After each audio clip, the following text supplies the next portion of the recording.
Olá, amigos, estou retornando aqui com vocês, professor Ronaldo, aula de língua portuguesa, aqui para explicar essa nossa terceira avaliação, ok?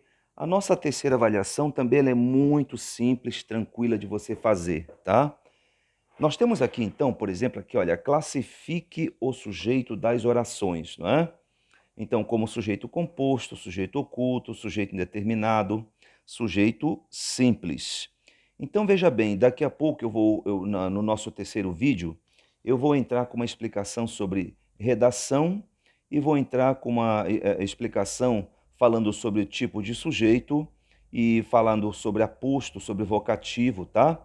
Mas veja bem uma coisa aqui, então, explicando essa nossa avaliação. Então, portanto, nós temos aqui, olha, aqui na frente, depois de ler, você vai ver que aqui na frase, um exemplo, né?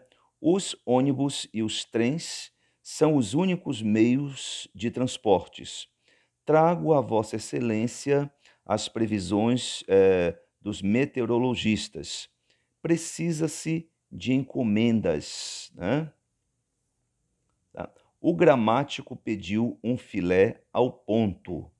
A vida é um sonho de padaria, tá bom? Então veja bem uma coisa, olha, o que que você vai fazer? Você vai apenas colocar aqui na frente, tá? Que tipo de sujeito é esse aqui? Por exemplo, os ônibus e os trens. Então você acha que aqui é um sujeito indeterminado?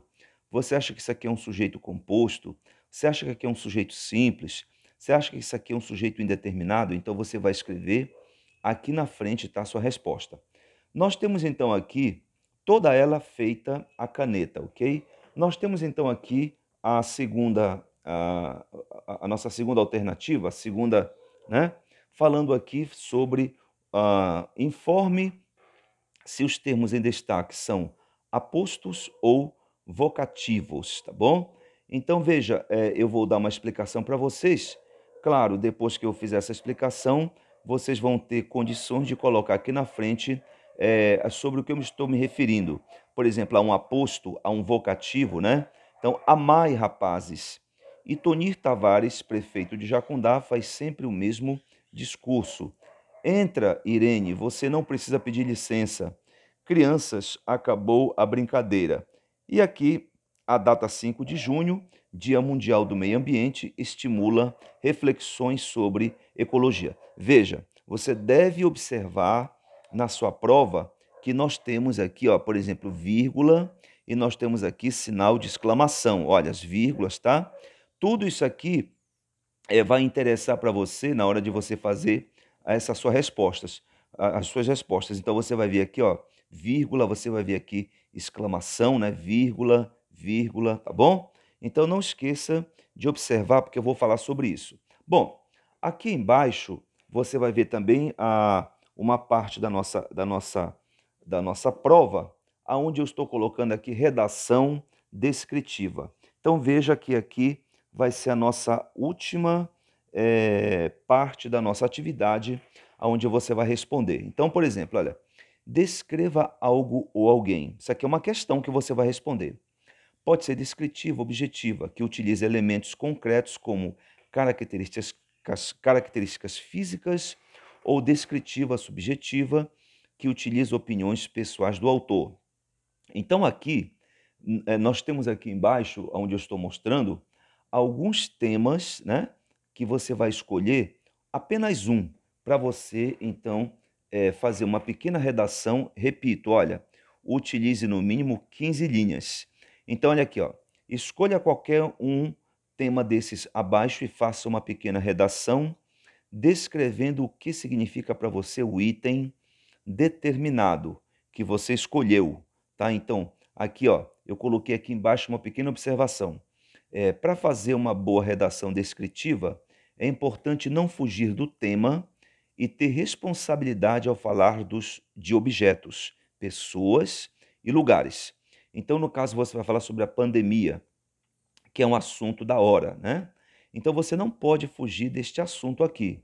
A gente não pode estar falando de pandemia e de repente você falar sobre prédios, né? Você não pode ficar falando sobre almoço, sobre jantar. Você vai se ater apenas à pandemia, apenas ao racismo, à desigualdade social no Brasil, né?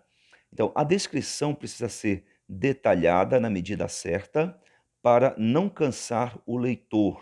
Então, claro, se você vai fazer uma descrição, você não pode também, como eu sempre digo brincando, né, encher linguiça, tipo assim, cansar a pessoa de leitura. Seja um pouco objetivo, objetiva, para você, né, desenvolver a sua redação. Então, não cansar o leitor, não cansar o eleitor. Ao mesmo tempo, fazer com que ele imagine as cenas exatamente como o autor queria. Desejo aqui boa sorte para você, professor Ronaldo. Então, ó, aqui você vai escolher apenas um tema, tá? Pandemia ou racismo e discriminação social, desigualdade social no Brasil, preconceito linguístico, né? Família contemporânea, crise mundial econômica, política brasileira ou a pobreza no Brasil, tá bom? Fique à vontade, escolha qualquer um tema desse aqui. Veja que aqui nesta prova, tá? Eu já coloquei para você aqui, ó, domingo, 8/8. Isso aqui é uma prova para você fazer exatamente, né, no seu domingo. Claro, se você terminar um pouco antes, você fique à vontade para fazer. Bom, então agora é o seguinte, eu vou aqui fechar essa nossa parte aqui dessa nossa terceira avaliação e vou entrar no próximo bloco aí com algumas explicações sobre a nossa matéria, tá? Professor Ronaldo, aula de língua portuguesa na nossa escola Agape.